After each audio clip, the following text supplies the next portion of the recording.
Hello xin các em đến channel mình đi câu cá tại bờ sông Ní rất là không cá. Bố yêu được xuống đa nữa.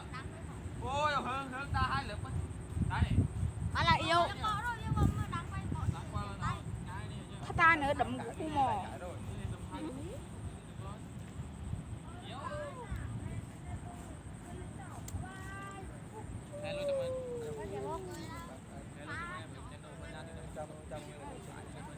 Từ nãy em chẳng hộ nữa.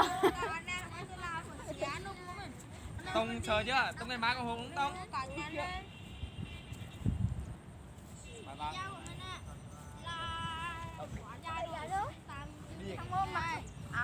Số 7 á.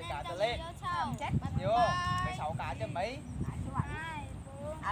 Số Inco cá men này là chết nữa. 2 3 số Dũng mà.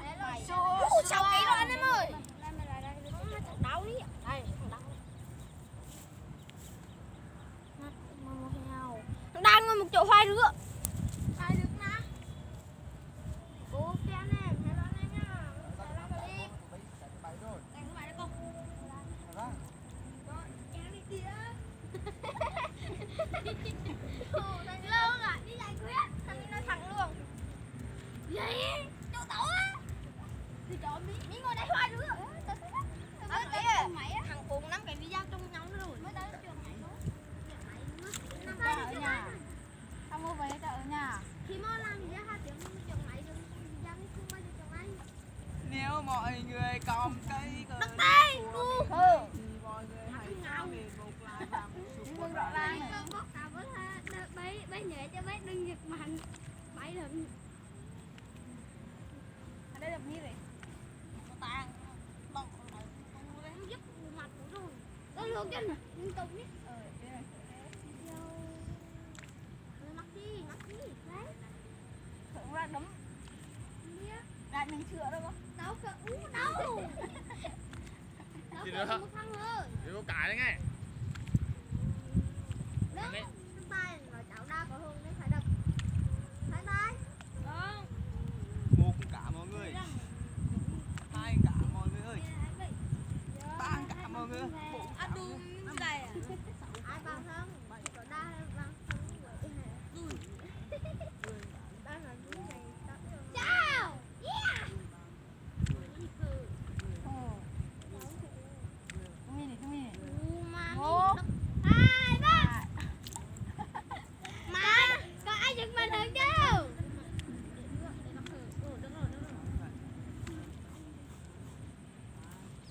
Chưa tao rồi như đi. Bơi xuống quay xong chơi đến mày về đây. Quay bài Ôi video. ôi, tay lên nổi luôn. Xóa cái video đập ăn đập xuống lên bố YouTube bạo lực học đường. Alo bạo lực. Đã hẳn chưa? Chết rồi. Thằng năn hăng không về rồi anh em ơi Rồi ta xong rồi đi về bộ tờ ra băng về một đoạn đá với nước. Ta bồ với ngày. 4 tháng mới số ra mà ta tui mấy điều toàn đi bộ 5 tháng lần. Xem đi xe đây là ok. Đi dòng với cụ. Mà đưa ta ai lên dặn nữa, dặn bồ. Bé bé chứ bơ. Sướng chưa? Được chưa? Anh em tập con đi rồi. Đa chăm nó học nãy chơi đa với đa có như đi bộ. Hỏi tụi đi tự Mẹ thế anh mẹ thế.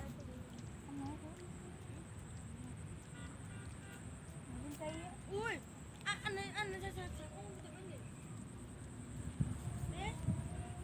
bơ tùn đánh về cái về Không không.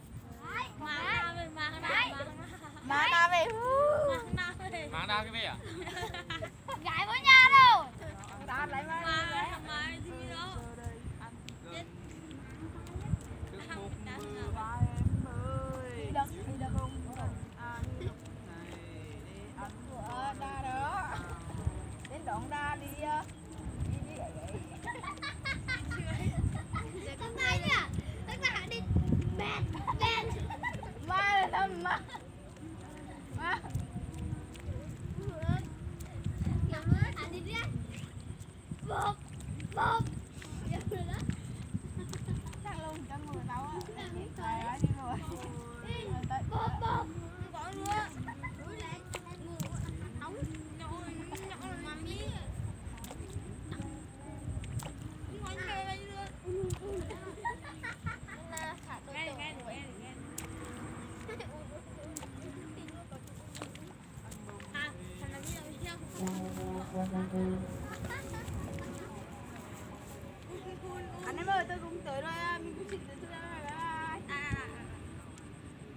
Bùng ra chị nhớ tình hè, tôi cho chị nhớ. Bùng gáo này chị nhớ này, phải coi. Đấu điên thế rồi.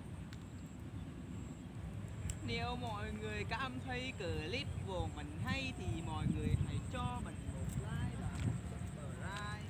Hello, xin chào các bạn, nay mình đến kênh của mình, nay mình đi câu cá tại ô sông này, em có thể đẹp luôn.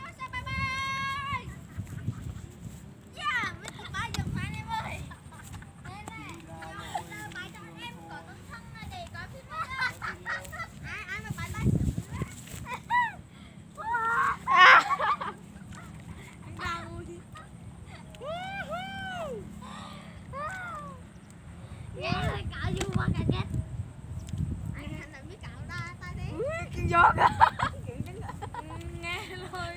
Nghe luôn từ tôi vậy.